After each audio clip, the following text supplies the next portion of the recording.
Hello everybody, my name is Yogita Sharma and welcome to target for IQ। आज के इस video में हम कोड ऑफ क्रिमिनल प्रोसीजर के कुछ इम्पॉर्टेंट क्वेश्चन डिस्कस करेंगे। तो आइए चलिए शुरू करते हैं।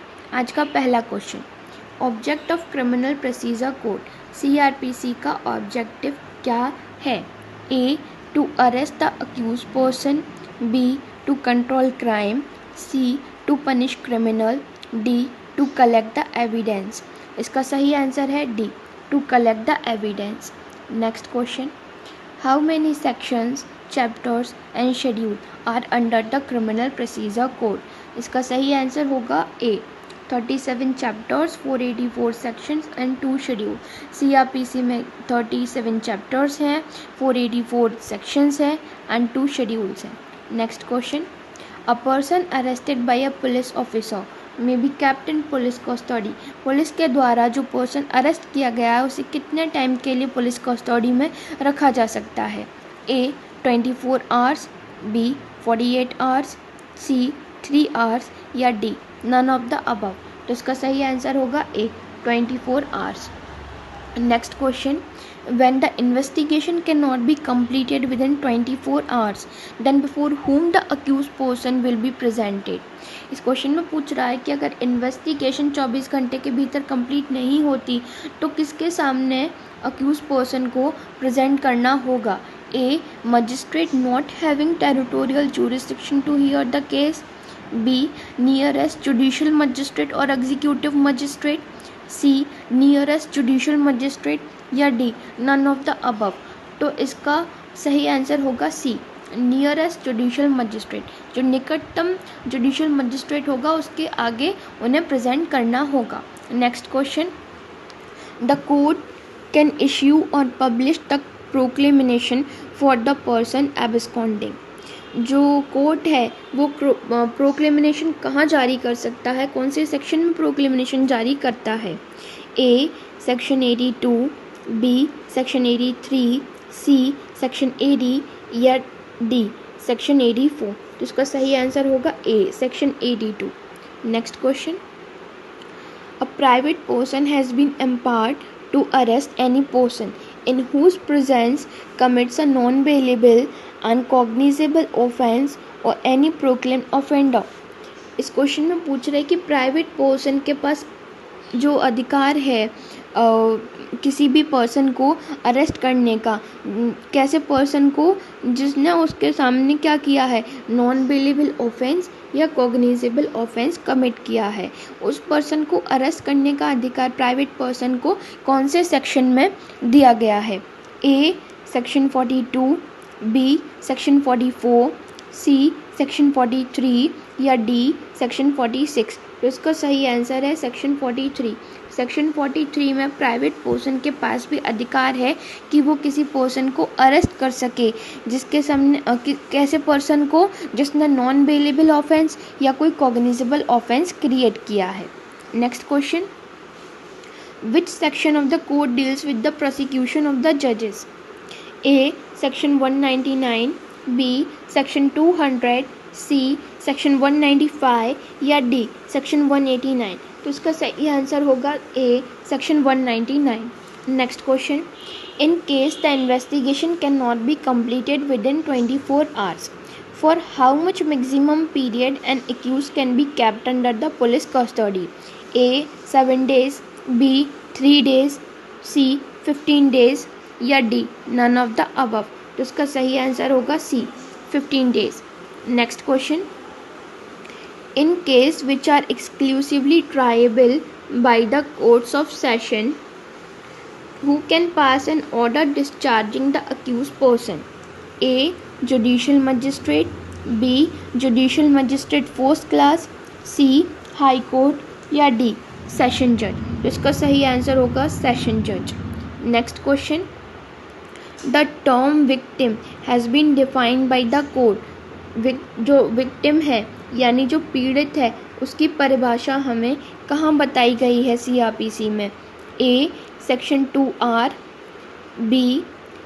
Section 2WA, C. Section 2T या D. Section 2B। तो इसका सही आंसर होगा B, सेक्शन 2WA में हमें पीड़ित की डेफिनेशन बताई गई है।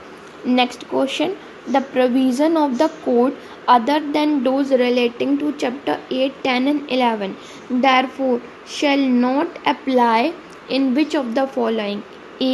State of Tripura, B. State of Assam, C. State of Meghalaya या D. State of Nagaland। तो इसका सही आंसर होगा D. State of Nagaland।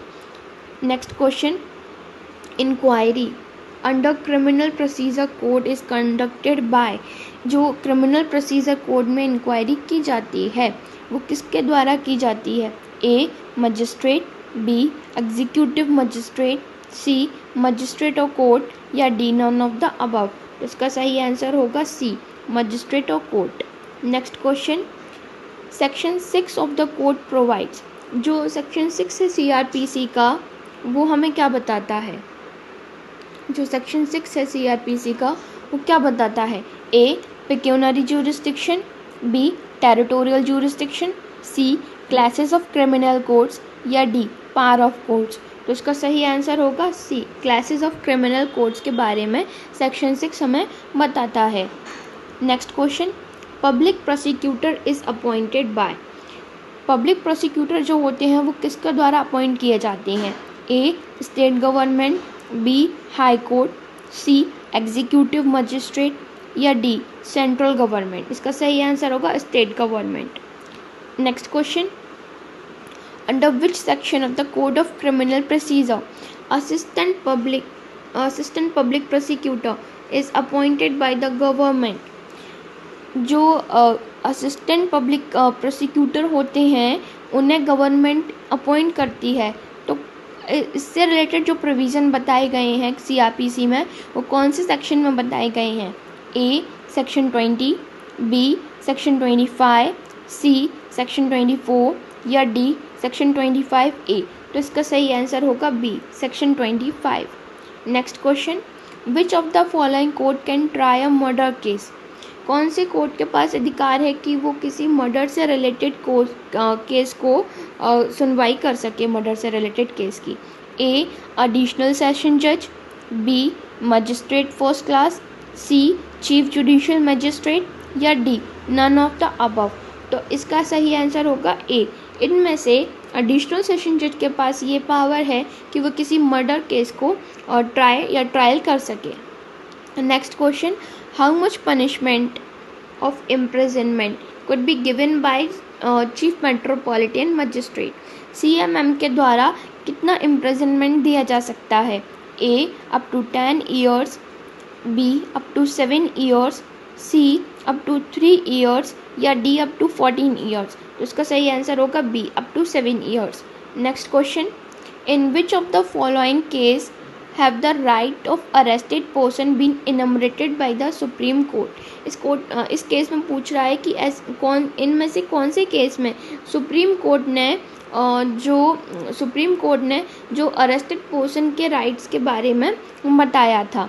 A. D K Basu versus state of West Bengal, B. Menaka Gandhi versus Union of India, C. ADM Jabalpur versus Union of India या D. Sarla Mudgal versus Union of India. तो इसका सही answer होगा A. D K Basu versus state of West Bengal में हमें arrested person के rights के बारे में बताया गया था। अब यहाँ से एक इम्पॉर्टेंट क्वेश्चन मैं आप लोगों के लिए और बताती हूँ। ये बहुत ही इम्पॉर्टेंट केस है, जो सरला मुदगल वाला जो केस है ये एक बहुत ही इम्पॉर्टेंट केस है और एग्जामिनेशन में इससे रिलेटेड क्वेश्चन आ जाता है कि जो सरला मुदगल वाला जो केस है वो मतलब कौन से प्रोविज़न से रिलेट करता है। तो जो यूनिफॉर्म सिविल कोड है उससे सरला मुदगल वाला जो केस है वो डील करता है। Next question, in which of the following case it was held that the provision of chapter 8 of CRPC being in public interest are not violate of article 19 of the Constitution of India? A. Ramcharan versus State, B. Shivnarayan versus Banmali, C. Ram Prasad versus Emperor या D. Madhu Limaye versus SDM Munger. तो इसका सही answer होगा D, Madhu Limaye versus SDM Munger. Next question, sorry आज का यही हमारा next question था। जो मधुलिमी वाला जो केस हमने अभी डिस्कस किया वही हमारा आज का लास्ट क्वेश्चन था। आगे के क्वेश्चंस के लिए हम नेक्स्ट वीडियो में डिस्कस करेंगे। और अगर आपको इस वीडियो से रिलेटेड या किसी भी क्वेश्चन से रिलेटेड कोई भी डाउट हो या क्वेरी हो तो do let me know in the comment box. तब तक के लिए stay tuned and thank you and have a nice day.